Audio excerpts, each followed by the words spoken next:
Hello, my dear seekers of wonder. It's Fox. Welcome back to another evening of stories, the kind that linger in your mind long after the listening ends. Tonight, we're stepping into a tale that has enchanted audiences for nearly 2 centuries, a story that asks us to believe in mystery, in magic, and in the power of persistence and courage. We're entering the world of the 12 dancing princesses. I've always been drawn to this particular story because it operates on multiple levels simultaneously. On the surface, it's a fairy tale. Yes, there are 12 princesses. Yes, there is dancing. And yes, there is magic. But beneath that glittering surface lies something far more sophisticated, a meditation on secrecy, on sisterhood, on the strange alchemy between desire and duty. It's a story about what we hide, what we seek, and what we're willing to risk to understand the truth. This tale comes to us from the German tradition, collected by the Brothers Grimm in the early 19th century. If you're familiar with their work, you know they understood that fairy tales aren't escapism, they're mirrors. They reflect our deepest fears and highest hopes. The Grimm brothers recorded this story at a time when Europe was fascinated by the question, what makes us human? What separates the real from the magical? And how do we navigate a world where neither is quite what it seems? What strikes me most powerfully about this narrative is its restraint. There's no melodrama here, no unnecessary embellishment. Instead, we have clean lines, sharp details, and a mystery that unfolds with the precision of a locked door being opened key by key. The writing is economical, but rich. Every sentence earns its place, and the characters, particularly our protagonist, embody a kind of quiet determination that modern audiences often overlook. This isn't a hero who shouts his virtue from the rooftops. He's someone who listens, who observes, who chooses kindness in small moments, and that choice ultimately transforms everything.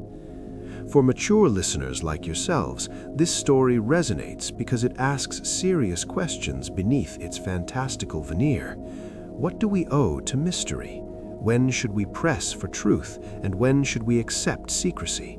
How do we show loyalty, through blind obedience or through something more nuanced? These are questions that the story never answers directly, but it allows us to wrestle with them. So I invite you now to settle yourself somewhere comfortable. Imagine, if you will, a grand castle, not the bright, cheerful castle of popular imagination, but something more austere, more mysterious. Imagine stone corridors lit by candlelight, tapestries hanging in shadow, and somewhere beyond the ordinary chambers, a mystery that refuses to be forgotten. Imagine a kingdom where 12 young women dance every night in secret, wearing out their shoes, leaving behind traces of something impossible. Listen closely, because the truth, as it always does, leaves clues. And so we begin. The 12 Dancing Princesses. There was once a king who had 12 daughters, each more beautiful than the last. They slept in 12 beds that stood in one large chamber, and when they went to bed, the doors were locked and bolted. Yet every morning, their shoes were found to be worn through as if they had been danced in all night long. No one could discover how this had happened or where the princesses had been.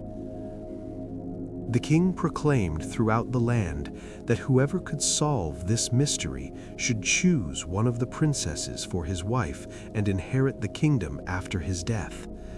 But he added this condition: if any man undertook the task and failed to discover the secret within 3 days and 3 nights, he should forfeit his life.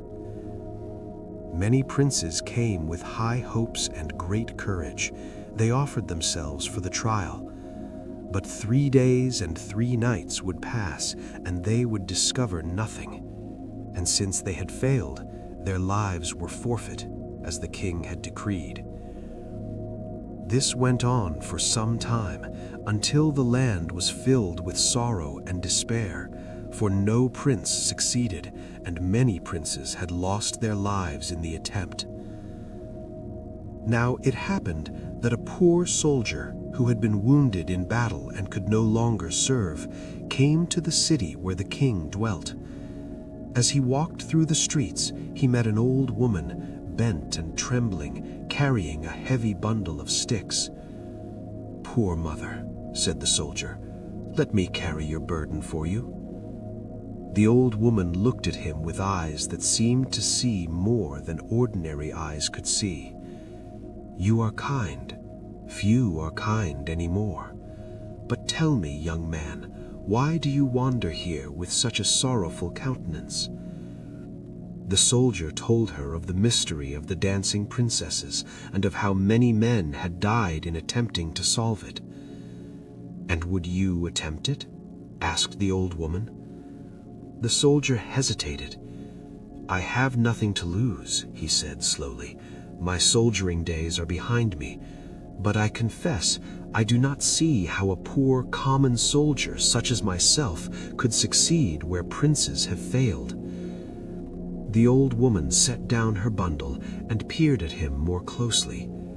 "Hark," she said, "I shall tell you something that may serve you well.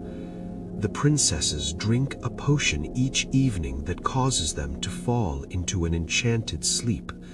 But their enchantment is not complete. They are drawn by magic to a secret place where they dance all night long. If you wish to follow them, you must do this. Refuse to drink the wine they offer you at supper. Only pretend to drink it. Then feign sleep when they believe you are unconscious. And whatever you do, do not accept a cloak that any of them may offer you. For cloaks given by those under enchantment have the power to make a man invisible, and if you wear such a cloak, you will see wonders, but you will not be seen, and you will learn nothing of what you need to learn." The soldier thanked the old woman and gave her money for her kindness, and when he looked back, she had vanished, and he wondered if he had met a woman at all, or if it had been something other. A spirit, perhaps, or an angel in disguise. That very day, the soldier presented himself at the palace and offered to undertake the trial. The king, desperate now, for the mystery had consumed him with worry, received him kindly and showed him to a chamber adjacent to that in which the 12 princesses slept. As evening fell, the eldest princess brought the soldier wine, and it was deep red and fragrant, and he was very thirsty. But he remembered the old woman's words, and he pretended to drink deeply, while in truth he did not. Then he lay down upon his bed and closed his eyes, and he remained perfectly still. Soon the soldiers who had been set to guard him fell into a profound sleep, so profound that they snored and would not wake. And presently he heard a sound like music, very faint and far away. He opened one eye and saw that the youngest princess had arisen from her bed and was moving toward one of the walls of the chamber. The soldier rose quietly and followed her. The princess placed her hand upon the wall, and where her hand touched, a door appeared, a door that had not been visible before. Beyond it lay a passage, and the soldier could see it glowing with a strange pale light. The 12 other princesses rose as well, and they too passed through the hidden door. The soldier followed them, careful to stay back in the shadows. The passage descended deep, deeper than any cellar should go, until they emerged into a place of marvel and terror. It was a great cavern, vast beyond measure, and above it hung a sky that was not the sky of the world above. It was a sky of stars that burned with a cold, clear light, and beneath that impossible sky lay a garden where trees grew with leaves of silver and gold, and flowers bloomed in colors that had no names in the language of men. In the center of this pavilion stood a great pavilion, and within the pavilion was music, not music from any instrument, but music that seemed to come from the air itself. And there, in the pavilion, stood 12 young men, dressed in clothes of silk and cloth of gold. Each man took a princess by the hand, and they began to dance. And they danced with a grace and precision that seemed to defy the natural laws of movement. They danced until the morning light began to show in the upper world, and then the music ceased, and the young men bowed to the princesses and vanished like smoke.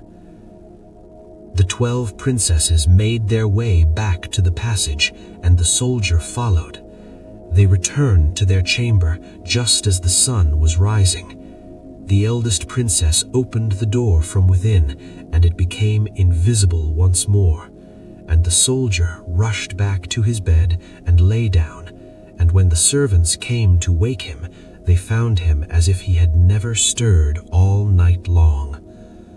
"Well," asked the king, "have you learned the secret?"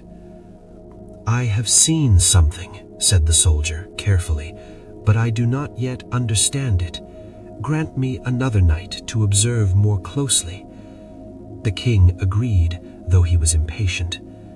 And on the second night, the soldier again refused the wine and feigned sleep. Again he followed the princesses through the hidden door and down into the cavern beneath the earth, and this time he watched even more carefully.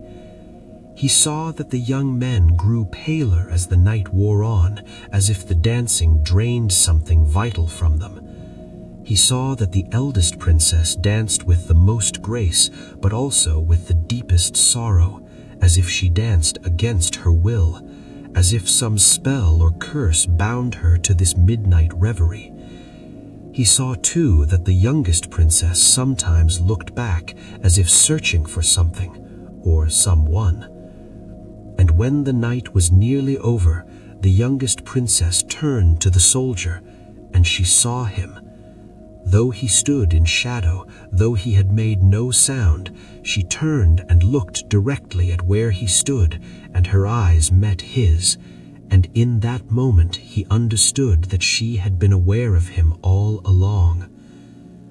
"Tomorrow night," she whispered, so quietly that only he could hear, "do not follow us to the cavern. Instead, remain in the chamber, and when we return, when we are exhausted from our dancing, you will find what you need to know."